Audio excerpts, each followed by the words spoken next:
तो दोस्तों आर्यन खान आखिर में सच्चाई है क्या? क्या वो ड्रग्स केसेस में शामिल है? क्या उसने ड्रग कंज्यूम की है या फिर उसने कोई उसकी डीलिंग की है? क्या है ये, फेक है या रियल है? ये न्यूज़ जो अभी आप सुन रहे हैं ये सही है या गलत है? सब कुछ आपको इस वीडियो में जानने को मिलेगा, तो वीडियो को एंड तक ज़रूर से देखना। और बहुत सारे सवाल, जैसे कि कभी वो अरेस्ट हो जाता है तभी उसके बाद एक आदमी अपनी फ़ोटो उसके साथ सेल्फी में खींच रहा होता है, वो कौन है? उसके बाद जब भी वो अरेस्ट हो रहा था, जब भी उसको अरेस्ट करने जो लोग गए थे उसमें से ये दोनों जो लोग हैं जब उसका हाथ पकड़कर चल रहे हैं, ये दोनों कौन हैं? और आर्यन खान के खिलाफ ऐसा कोई सबूत या प्रूफ है ही नहीं कि उसने ड्रग्स कंज्यूम की हो या फिर उसकी डीलिंग की हो, तो फिर उनको क्यों अरेस्ट किया गया है? और नारकोटिक्स कंट्रोल ब्यूरो एनसीबी जहाँ पर कम क्वांटिटी में ड्रग्स अवेलेबल है वहाँ पर ही क्यों रेड करते हैं? जहाँ पर ज़्यादा क्वांटिटी में ड्रग्स उनको मिली जा सकती है वहाँ पर रेड क्यों नहीं करते? तो इन सारे सवालों के जवाब आपको इस वीडियो में मिल जाएंगे, तो वीडियो को एंड तक ज़रूर से देखना। तो दोस्तों एनसीबी ने 2 अक्टूबर को इस शिप पर रेड की जहाँ पर आर्यन खान मौजूद थे और वहाँ पर पार्टी चल रही थी और वहाँ पर आर्यन खान जैसे थोड़े बहुत लोगों को अरेस्ट कर लिया गया था। और वहाँ से सिर्फ और सिर्फ लोगों को अरेस्ट तो नहीं किया गया, साथ ही साथ वहाँ पर थोड़ी बहुत क्वांटिटी में ड्रग्स मिले और थोड़े बहुत केस भी वहाँ पर मिले थे। तो दोस्तों सबसे पहले जान लेते हैं कि आप स्क्रीन पर देख सकते हैं आर्यन खान के साथ एक चश्मे वाले भाई साहब हैं जो उसका हाथ पकड़कर चल रहे हैं, वो कौन है? तो ये मनीष भानुशाली ना तो कोई पुलिस वाले है, ना कोई डिटेक्टिव है और ना ही कोई एनसीबी के ऑफिसर है, ये एक बीजेपी के वर्कर है। तो ये बीजेपी के वर्कर इस रेड के दौरान क्या कर रहे हैं? तो जब भी इनको इस सवाल के बारे में पूछा गया तो उन्होंने बताया कि मेरा एक दोस्त है जिसको इस पार्टी के बारे में पता चला है, इसीलिए ये मुझे व्हाट्सएप पर अपडेट इसके बारे में देता रहता था, इसीलिए मनीष जी ने ये खबर एनसीबी ऑफिसर्स को दी। तो चलिए मान लेते हैं कि आपको इस पार्टी के बारे में पता था, इसीलिए आपने एनसीबी को इनकी इन्फॉर्मेशन दी, लेकिन आप रेड के दौरान वहाँ पर क्या कर रहे थे? जब भी इनको इस सवाल के बारे में पूछा गया तो उन्होंने बताया कि मुझे इसके बारे में ज़्यादा इन्फॉर्मेशन मिल सके, इसीलिए मैं उस रेड के दौरान मौजूद था। तो चलिए मान लिया कि ज़्यादा इन्फॉर्मेशन मिल सके इसलिए आप वहाँ पर थे, लेकिन आप ये फ़ोटो देख सकते हैं कि ये आर्यन खान का हाथ पकड़कर चल रहे हैं। तो ये आर्यन खान के हाथ पकड़ने की क्या ज़रूरत? और ये सवाल जब भी उनको पूछा गया तो उन्होंने बताया कि रोड बहुत ही नैरो था, इसीलिए वो ऐसे ही उनका हाथ पकड़कर चल रहे थे। तो दोस्तों क्या सच में ऐसा हो सकता है कि जगह कम थी इसीलिए वो ऐसे ही उसका हाथ पकड़कर चल रहे थे? ये डिसीज़न आपके ऊपर है, आप क्या समझते हो उसके ऊपर डिपेंड करता है। तो दोस्तों चलिए छोड़िए, अब हम इनकी बात करते हैं कि ये जो आदमी है जो आर्यन खान के साथ सेल्फी खिंचा रहा है वो कौन है।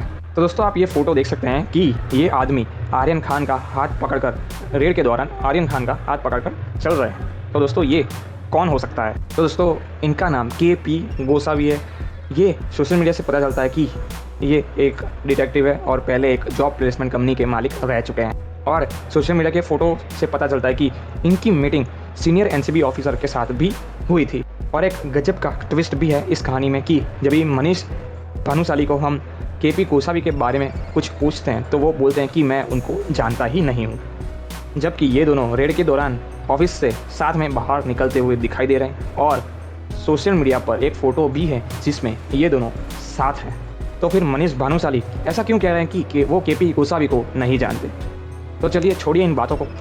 तो दोस्तों आपको समझ में आ गया होगा कि ये दोनों कौन है और आर्यन खान के साथ क्यों दिखाई दे रहे हैं। तो दोस्तों आपको शायद इन दोनों पर शक हो रहा होगा, क्योंकि इससे पहले नवाब मलिक ने, जो अभी मिनिस्टर है महाराष्ट्र के, उन्होंने वीडियो में बोला था कि ये बीजेपी पार्टी वाले विपक्ष के लीडर्स को टारगेट कर रहे हैं। और ऐसी टीएमसी के पार्टी से भी कंप्लेंट आई हुई है कि ये टीएमसी लीडर्स को भी टारगेट कर रहे हैं। और थोड़े दिनों पहले नवाब मलिक का एक वीडियो रिलीज़ हुआ था और उन्होंने बताया हुआ है उस वीडियो में कि आर्यन खान के सिवाय जो बाकी के लोग थे उनमें से 3-4 लोग छोड़ दिया गया है, क्योंकि एनसीबी को बहुत सारे बीजेपी पार्टीज़ के कॉल आ रहे थे और इसी वजह से उन्होंने ऐसे 3-4 लोगों को छोड़ दिया है। दोस्तों ये बात सुनकर आपका शक थोड़ा सा ज़्यादा हो गया होगा, लेकिन मैं अभी जो बात बताने जा रहा हूँ उससे आपका शक ज़्यादा हो सकता है। तो ये एनसीबी वाले जहाँ पर कम क्वांटिटी में ड्रग्स नस्ली चीज़ें मिलने वाली होती है वहीं पर ही क्यों रेड मारते हैं? जहाँ पर ज़्यादा क्वांटिटी में उनको इस तरह की चीज़ें मिल जाती है वहाँ पर क्यों रेड नहीं मारते? क्योंकि इंडिया में ऐसी बहुत सारी जगह है और लोग जानते भी हैं कि ऐसी जगहों पर इस तरह की नस्ली चीज़ों का सेवन होता है, तो ये लोग वहाँ पर रेड क्यों नहीं लगाते?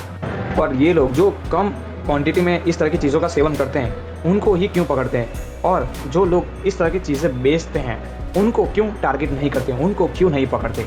और ये बहुत ही कॉमन हो गया है कि इस तरह के सेलिब्रिटी को लिया जाए और उनको टारगेट किया जाए, तो ये बहुत ही बड़ा हंगामा हो सकता है और बहुत ही ज़्यादा पॉपुलैरिटी इससे गेन की जा सकती है।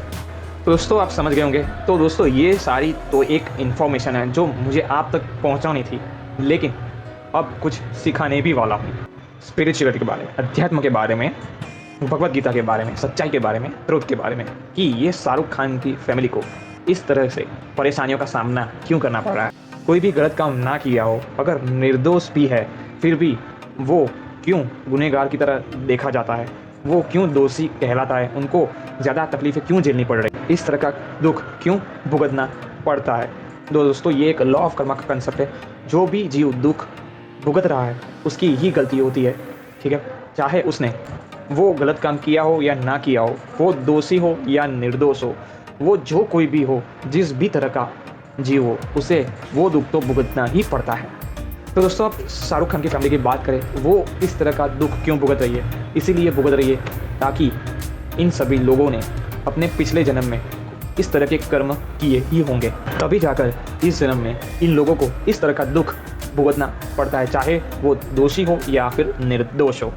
दोस्तों अगर आपको जानना है कि ये लॉ ऑफ कर्मा है क्या, एक्चुअली में किस तरह से काम करता है, तो दोस्तों आप मेरी पिछली वीडियोस देख सकते हैं और जान सकते हैं कि ये किस तरह से एक्चुअली में काम करता है। और दोस्तों इस वीडियो को शेयर भी करना ताकि दूसरों को भी पता चले कि ये आर्यन खान का केस एक्चुअली में है क्या आर्यन खान दोषी है या फिर निर्दोष। तो दोस्तों वीडियो को यहाँ पर ख़त्म कर ही देते हैं। तो दोस्तों अभी के लिए चलता हूँ।